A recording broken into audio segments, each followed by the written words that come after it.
Hello, this is Deborah Kitco, Genealogy Librarian at the Wayne County Public Library. Today we're going to tell a story. We're going to tell a story about a girl named Mary. And this is a story that was recounted at a conference years ago, at the Ohio Genealogical Society conference actually.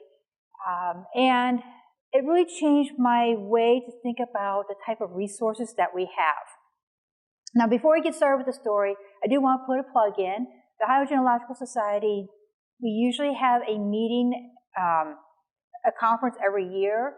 It was canceled last year in 2020 due to the pandemic. However, we are going to have the conference this year. It's going to be virtually.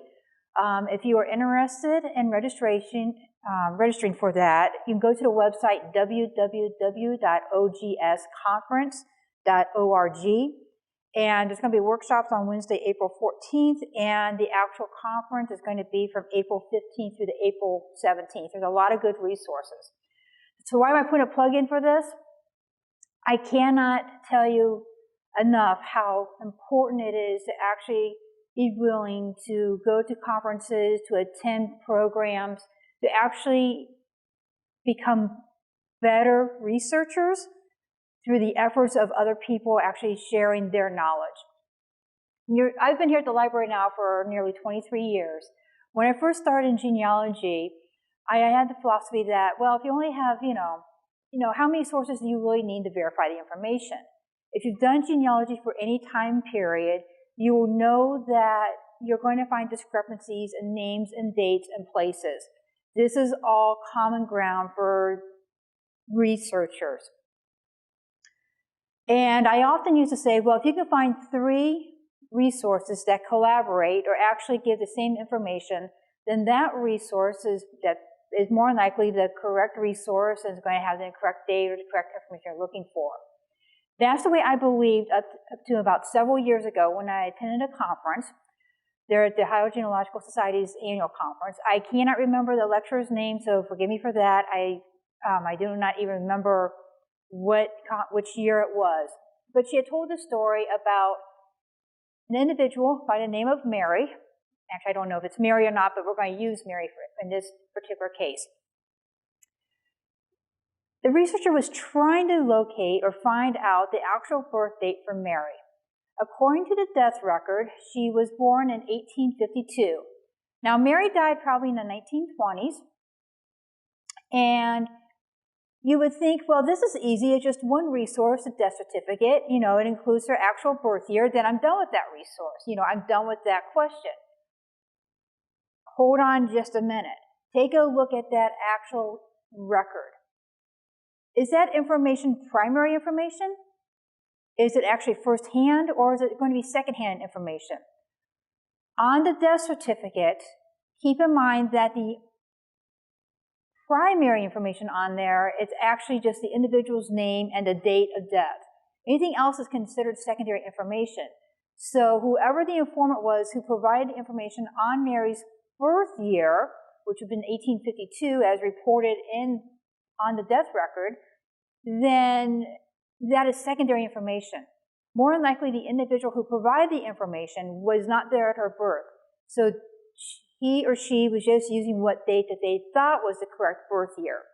That's secondary information. It's second-handed. Someone from, the information comes from someone other than who had actually seen or been a witness to that event. Well, you say, well, you can look at the obituary. It gave the birth year of 1852. You can look at the tombstone. Well, it says it's 1852. So therefore, you have 3 resources. So by all means, she must have been born in 1852. Not necessarily. You want to look for resources that are independent of each other. What I mean is that the same individual that provided the information on the death certificate probably gave the same information for the obituary as well as on the tombstone. So all those are 3 different sources. It's still one source because it came from the same individual. Following through on Mary, if she was born in 1852, you should find her with her parents from 1860 through she got married in terms of the census records.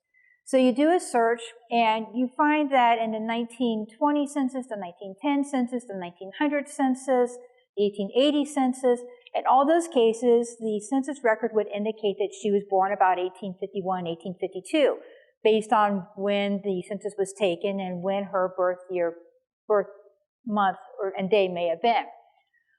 You go ahead and look at the 1870 census and the 1860 census. So there you have at least nine resources that collaborate to say that her birth year is probably about 1851, 1852. So that's got to be right, correct? Not necessarily. When you're doing research, you want to look at all possible resources. You want to try to find the resources that's going to be closest to the time that the event took place. So yeah, thinking that the death certificate provides the birth year of 1852, you would think that the 1860 census would be the first one she's in. However, when you're doing research, you'd probably want to go back another generation. So you'd want to look at the 1850 census for her parents and see maybe who some of the siblings are, or to see where they're residing. Well, if you do the 1850 census, you'll find within this household that there is a daughter by the name of Mary who is 1 year old. This is the same Mary that you follow through on the 1860 through the 1920 census, the death record, the obituary, etc., and all evidence would point to 1852 as being the birth year. However, the one record closest to her birth year indicates that she was indeed not born in 1852, but she was born in 1849. And if you would have stopped at just a death certificate, the obituary, and just the census records, and not done a complete research, then you would have been mistaken in terms of when her birth year would have been. So just as a note, so just because you have like 9 different resources that would indicate that collaborate and give the same information, that does not necessarily guarantee that that information is the correct information. So you want to make sure you leave no stone left unturned. You'll want to look at like the church records. You'll want to look at the earlier census records. Do not skip any of the census records whatsoever, because any of them can provide you clues. So in this particular case, all the evidence would seem to indicate that Mary was indeed born in 1852, with the exception of that 1850 census, which sheds a whole new light on the subject, meaning that she was not born in 1852, but born in 1849. So just whenever you're doing your research, be your own skeptic. Pay attention to all the details. Take a look at the type of record it is, who may be providing the information, if there's any reason why that information could be incorrect. And you want to get to the original resource or the original record as close as you can. It's very important. Otherwise, you may land yourself on the wrong trail. So once again, this is Deborah Kitko, genealogy librarian here at the Wayne County Public Library. Although our library is still closed, there's 3 of us that's working in our department, and if you have any questions, feel free to contact our department either by phone or by email. Email address is genealogy, that's GENEALOGY, @WCPL.info. Happy hunting, and I hope this helps you out.